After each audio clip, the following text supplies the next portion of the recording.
And as I showed you before the break, the number of institutions, lots of them who are owing ECG millions of CDs. And it's been like this over the last many months gone by. The company they've also been on this disconnection spree and debt collection exercise. The question of sustainability runs through the concerns that many of you have raised about this exercise the Electricity Company of Ghana is on. The managing director of ECG is with us in studio, Samuel Dubik. Mahama, thank you so much for joining us on Ghana Tonight. Thank you and good evening. So how has this exercise been over the last 48 hours? You go around disconnecting people and collecting your money. It has been a very good exercise so far. It's been a very revealing. I'd like to take this opportunity to say a big thank you to all our customers, a big thank you to all the good people of Ghana and all those who we've encountered. The exercise has been very peaceful, very revealing, and it's very energizing, and we just can't help but say a big thank you to you all. To those of you we haven't visited yet, we are on our way. We should be there soon. You are going to visit them to disconnect them or collect your money? One comes before the other, not so. So we are there to collect. And then afterwards, whatever needs to happen should happen. Let's not forget, it's because there's not been payment. That is why we are where we are. So we cannot come to you and leave with zero. And you cannot also say that you haven't received a bill and that's why you've not paid. You have received a bill before. There are some people who have those concerns that they've not received the bill. Some of them are asking for the bill. It doesn't come. You know what your last bill was. You are advised to keep paying that same amount until finally your meter is read and the reconciliation is done. It's in your interest to continue paying that same amount. Because when you're paying that same amount, you are beating down your entire, what do you call it, exposure. Because right now that you haven't paid for how long, when we get there and the amount is so huge, what are your expectations? Are you expecting us to forgive the debt? I see. But we cannot forgive the debt. Why does it take so long for you to give people meters so that they can be hooked on and you can track their consumption? The conversation is a bit deeper than that. We have 50% of our customers as prepaid and the other 50% as postpaid. Do not forget, you have a prepaid meter. Mm-hmm. So based on the prepaid, you prepay before you consume. So what's the excuse of the other person who, because they have a postpaid meter and they haven't received a bill, that is the fundamental reason why they are not paying their bills? You should be paying something on account. It's in your own interest until finally your meter is read. We have about 2.5 million postpaid meters and we have only 800 meter readers. It's a policy shift that we need to fix because we know it's not sustainable. We know we have our own inefficiencies. Yes, we know we are partly to be blamed, but it's a business. You know you have consumed. So why are you not paying? You're waiting for us to knock on your door? Well, we are here. So what do we do and where do we go from here? Because we cannot allow you to keep consuming when you're not paying. So what's the plan to convert the 50% of the electricity customers who are on postpaid to prepaid? So that, yes, when government came up with that policy of going prepaid, government was hoping to have some huge cash flow to give to the company to just replace everybody's meters. But that didn't happen. This process has to go through a very gradual one to get to that point. So the whole conversation and the whole process has to be managed. How do we manage the process? That's the conversation. Mm-hmm. Now, we are owed out there 5.7 billion. 5.7 billion? Ghana cedis. That's the total debt owed ECG. Out there, yeah. Now, we have to collect these monies. If we even want to buy meters for everybody, where will we buy it from? It's from all of these monies. But these are monies that people have consumed and are waiting that because they haven't received a bill. Then if you haven't received a bill, the day we give you a bill, you have to pay up. Because if that's your excuse that you've not received a bill, the moment you get a bill, you have to pay up. But then they will be expecting to say, that because I didn't receive a bill and I haven't paid anything on account, you have to give me a payment plan. Well, the ECG policy says you have to pay 50% up front before we talk about a payment plan. So this 5.7 billion total debt owed ECG, how much of it is held by state agencies or public institutions and I mean state-owned enterprises, for instance? Because I knew we would get to this point, it was a strategic approach. I can say on authority that the state-owned agencies what their share of this is not even up to 10%. It's not up to 10%. It's not up to 10%. And everybody involved right now is even actually on a payment plan. So we are very far advanced on that point. I see. So you, over the last 48 hours, what? You show up, and this is happening in all 16 regions. Oh, so no, that is not 16. ECG gives power, distributes power on the southern sector of Ghana. ECG's boundary ends before Sunyani. Okay, so then you have Netco and others Taking over from there, yeah. So how many regions this happening? We talk about southern Ghana. We start from Ashanti, Eastern, Western, Central, Greater Accra, Volta. Yeah, basically. Give me an idea of how much you've been able to collect over the last 48 hours. Last 48 hours, I don't have the exact figures, but I can say on a whole that each day we've seen close to around 40 to 50 million Ghana cedis. 40 to 50 million cedis every day? Yeah, for the past 2 days. But we're expecting it to grow, and we're expecting it to go up because we haven't had the opportunity to interface with Industry Ghana. Industry Ghana holds a chunk of this bill that we are talking about. These are companies that we classify them as SLTs, Special Load Tariff Customers. They contribute quite a chunk of ECG's revenue. Their line item on their budget is electricity because they are in manufacturing and all of that, but yet they are not paying. So quite a chunk of this number is within that interface, and we intend to collect. We've started interfacing with them in the industrial areas. So we are expecting that the revenue will start growing because with every exercise, there's a steady progression as you move on. So I spoke to Ben Boachi of ASAP, and he raised concerns that, and you, this SLT classification that you put out there, and you agree that they give you a chunk of the revenue. Disconnecting them because they owe would also lead to loss of revenue for as long as they are off the why would it lead to loss of revenue? The funny thing is that whenever they are disconnected, they find money to buy diesel. They are okay paying diesel, buying diesel to run their generating plants. The cost of diesel is more than what the tariff has awarded all of us for electricity, yet you are not paying. It's time we ask for people to do the right thing and not look for reasons to help them. You are on prepaid. You have been prepaying what you're consuming. Are they better than you? So why do you wait for the debt to pile up? I mean, into millions. Then you organize this debt collection exercise for a month and go and collect the money, when you can actually track how much the debt is piling up over time. So this is a business where you are hoping people do the right thing. These SLT customers are on what we call the AMR system. We are able to read their meters remotely.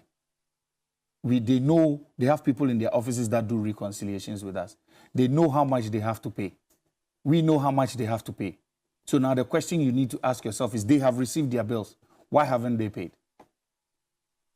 But you can't say because you don't have a bill. And now in the case of the SLTs, we both know what your meters are reading. So your bills have been sent out to you. What's your excuse? You have a bill of 1 million cedis, then you pay 200,000. You have a bill of 5 million cedis, then you pay just 1 million cedis, hoping that, yeah, you've done. No. So you used it for production. To the extent that when you show up, they pay 20%, 10%, 15% of the debt they owe you. What is a challenge in making this exercise a monthly one, so that you don't wait and then 1 month you put out and then you show up? In all honesty, that is what the company's policy is going to be moving forward, because we've realized that when we show up, we get what is due us. Because we are not showing up, that is why. So the board is looking at the policy framework after this exercise to sustain it for one week each month, moving forward. So every month you show up? We have to, because clearly now it has showed us that, look, the money out there belongs to you. The money out there belongs to the good people of Ghana. People have consumed. We owe IPPs. We owe power generation companies. We owe Gridco. We owe suppliers. We owe contractors. We don't have an excuse anymore. 5.7 billion is almost $500 million US in the system, and we are not collecting. So anybody who owes should know that right now the conversation has changed. So within this 1 month period, this 5.7 billion owed you, how much do you intend to collect? 100%. 100%. And this debt has been piling up for God knows how long. It has been piling up. Is it our fault alone? It's a shared responsibility. When you run out of minutes on your phone or you run out on data on your phone and you're not able to use the phone, you buy. Why is it that we cannot afford our own company, a company that belongs to all of us? The same, what do you call it? Respect. How many of these state agencies or MMDAs are on prepaid meters? Quite a number of them are. I'll get you the percentage figures. But I know, but let's not be so quick, because depending on the gadgets and equipment you use, not all prepaid meters are not sophisticated to carry beyond a certain load. Wow. That is why those who are on postpaid meters are on what we call the AMR. So we are able to read the meters remotely. You see, I asked this because in 2010, and I know you know this, that the late John Evans Mills issued a directive that all MMDA should be put on prepaid meters because of the loss of revenue to ECG. Some of them leave their air conditions on overnight. They show up the next morning because the room is chilled, and they go in and all that. You see, so what's the difficulty? You see, in truth, I have just told you that this time around, it's not about government or state agencies anymore. They have done their part, and they are paying, and they have been paying. We are talking about 5.7 billion. That has less than 10% relating to government agencies. The rest out there is the good people of Ghana, industry Ghana, private individuals in their homes. That is the conversation now. Government or state agencies have done their best to reduce their exposure. Out of 5.7 billion, less than 10% is state. And the processes have been put in place to recoup those monies. They have already paid. If you have never received a bill before, that's a fundamental problem. And yet, even with that, you should be paying something, because you should be able to come to the office to regularize. Well, but the instances where, before you came in, we got some people sending us messages that they know the challenge. They've gone to some of your offices countless times asking that they should be giving meters. And it sort of becomes a bother. What, prepaid meters? Yes. But we don't have prepaid meters in stock. I'm not going to sit here and pontificate and say and paint you a good picture. ECG hasn't bought meters for a while now. But as I'm speaking to you now, bills have gone out. Everybody should have their bill by now. Now the question is, why haven't you paid? So you see, the challenge is that whilst you're doing what is right, we don't also want to appear to be punishing people for your inefficiencies, okay? Because you assume that because I received 500 cedis, I should be paying 500 cedis until such a time when you come and rectify the problem. Whereas if you were actually able to rectify your problem immediately, I would know my level of consumption so that I'm able to control. Then if I'm not getting, your bill and I buy appliances. My brother, it is now time. Don't drop I told you, we are partly to be blamed, yes. But what are you doing as a responsible citizen of the Republic of Ghana, drawing electricity from what? ECG. I'm telling you, you knowing your consumption. So 500 cedis, you don't want to pay your last bill of 500 cedis. But if you know your bill of 1,005 is what will be economical for you to pay. But guess what? If you had repaid that 500, that your 1,005 is now what? 1,000. When the power is on, nobody complains. The moment it goes off, everybody remembers ECG. And then there's a problem. But when it comes to our civic duty to pay, we look for the tiniest reasons here and there to justify why we haven't paid. Let's stop it.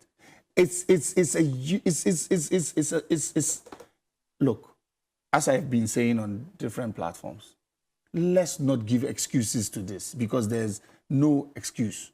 Again, let's not politicize the power sector. An electricity bill or debt doesn't have party color. At the end of the day, it is a debt that has to be settled. How do we settle it? The power we are buying, we buy in dollars and sell in cedis. We are already operating from a loss. So the only way we can justify is to make sure that our collections are better. There's a message from one of our viewers. Kwame says, good evening.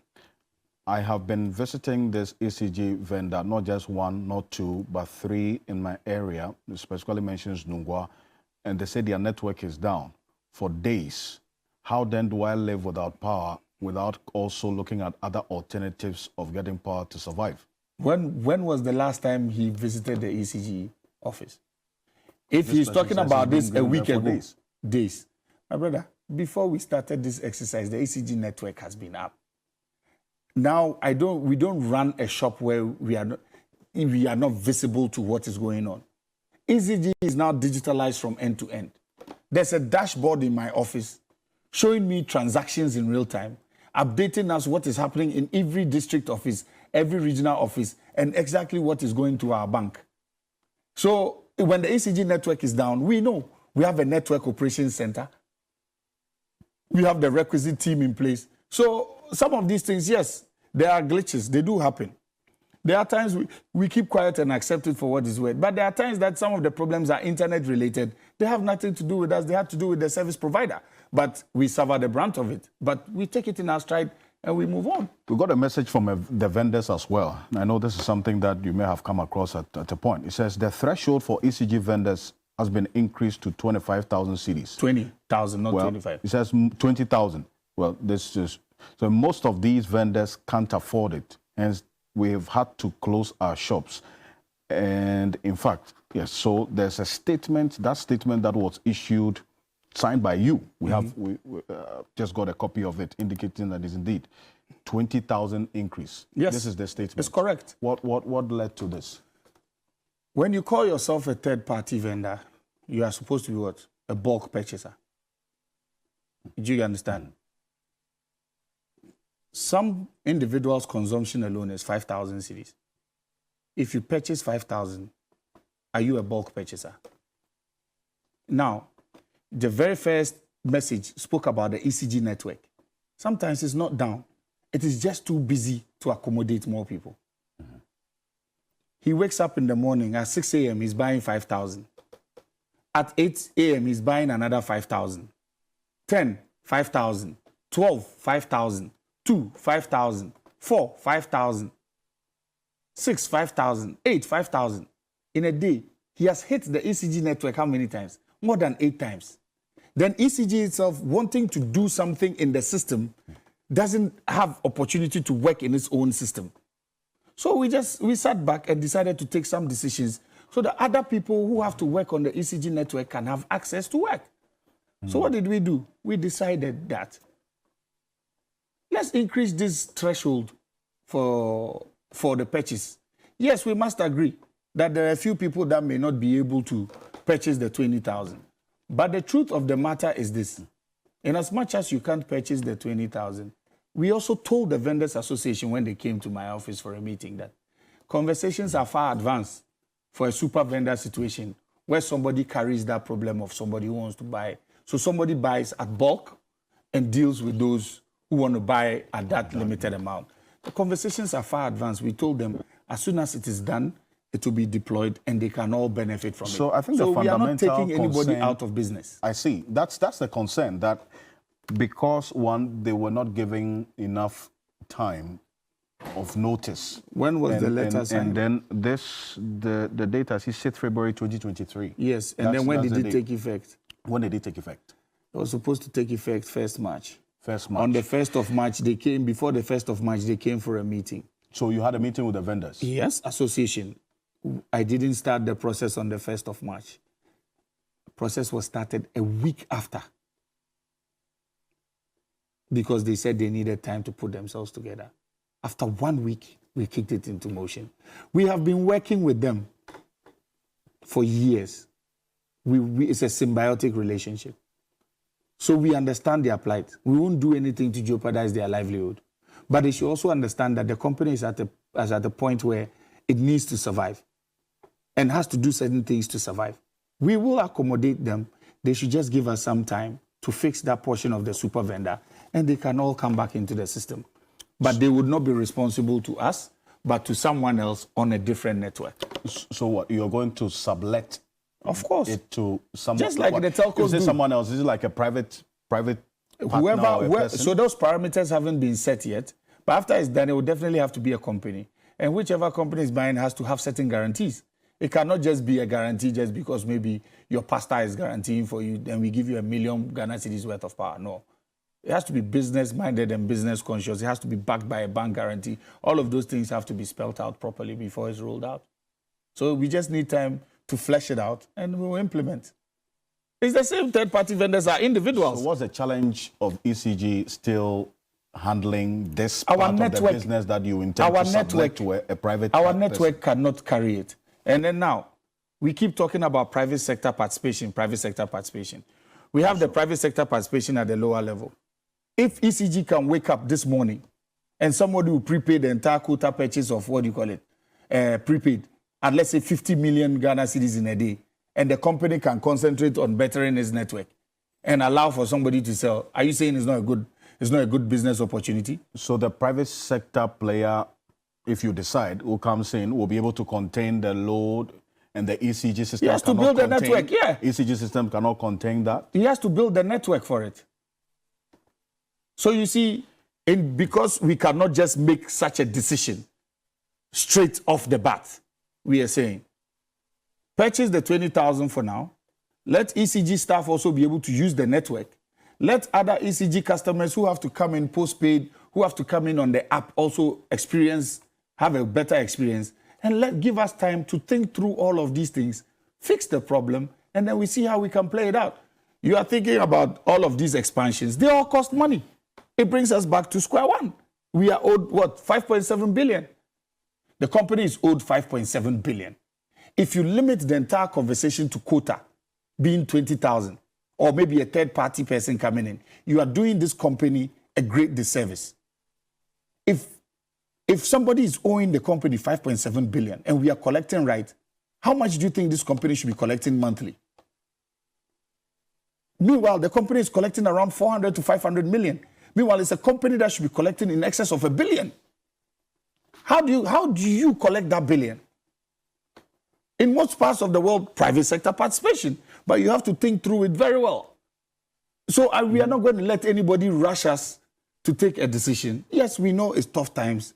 Yes, we know it's difficult. But for now, they should allow for what is happening to help us stabilize the network.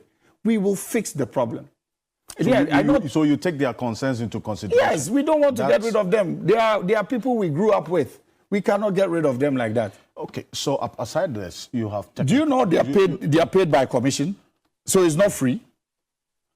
Oh, that's the statement we see on the screen there. Yeah. Aside from this vendor situation, you still have technical losses or the technical challenges that you deal with as a company that leads to these technical losses. In fact, the last time I checked, the total technical losses as a percentage of your revenue, that's total, is about 30%. Okay. Correct? Correct.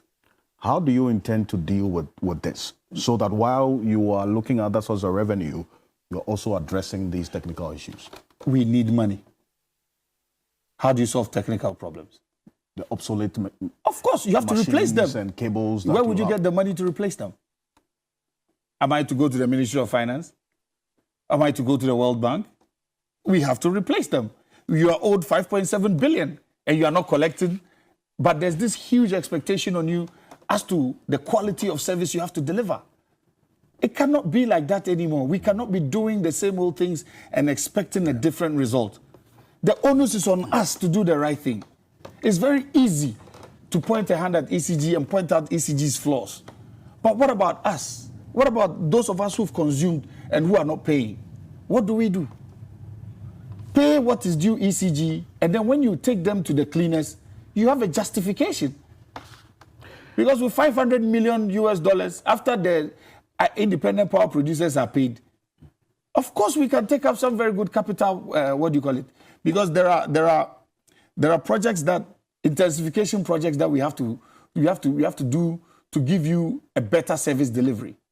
For example, Ghana has a lot of generation capacity now. We are actually now selling excess power to Burkina Faso, Cote d'Ivoire, and Togo. So what you experience in your area is not a problem of generation, but more so a problem of overload on transformers. Finally, let's round up this before we go. Another issue is a power theft, which apart from the technical issues. Now, the Chief Justice has set up a utility court. Yeah. Right? So, but do you have enough data on people who are stealing power so as to utilize this utility court that has been set up? What we have now, yes, what we have now would be sent there. But now, the next thing is this. We are about to meter all distribution transformers. Distribution transformers? Yes. You meter them? When we meter them, we can now compare your reading in your home to what is on the distribution transformer. That is when we will know who or which homes are stealing from the grid. And let's not forget, it's power theft. It's stealing, and you'll be charged with the offense of stealing. So we need to start stopping those things and correcting them as quickly as possible. Some people, when they were about to build their home, they envisaged this theft already. So they built the bypass in the wall. We need to start being honest. They built the bypass in the wall? Yes. To steal power? Because he knows that at the end of the day, ECG's mandate ends at the meter, not behind the box. But the only way ECG can come into your house and perform an audit is when we know that you are stealing. So when we meter the distribution transformer and we compare your meter reading to the distribution transformer, the number of homes, and it doesn't add up, we will visit each home. And then that is where the whole conversation of power theft will be escalated. There was a final question, and this is going to be one final one before we go. How many prepaid meters are in the system? We should have types? Almost different types. I would have to check, but I know in totality, all metering types that ECG has from postpaid to prepaid has over almost about 20 or 21 different types. 21 different types of prepaid meters? Not prepaid. I said meters. Both postpaid and prepaid. Postpaid and prepaid combined. How many of them are prepaid? I would say about roughly about 8 or 9. 8 or 9? Yeah. There was a time when some meters were giving what do you call political meters or whatever. Those are the SHEP meters. Those were for the rural electrification meters, yeah. Do you have them captured in your system? Not all of them. Some are, others are not. But with this exercise that we are embarking on, we are set to capture all of these things when we see them. Some time back, we did a moratorium where we asked for people to come forward. We saw a huge number, which led us to start an exercise in the Kwabenya district where we were tagging all our customers with a unique QR code. That we are done with Kwabenya. We've moved to Adenta. We are training staff in Kumasi to roll it out better. So we have a formidable way of tagging all our customers and knowing our true customer numbers. We will ask the general populace and our cherished customers to assist us to finish with this tagging properly. What's the short code again, finally? Star 226 hash. Star 266 hash. No. Star 2226 hash.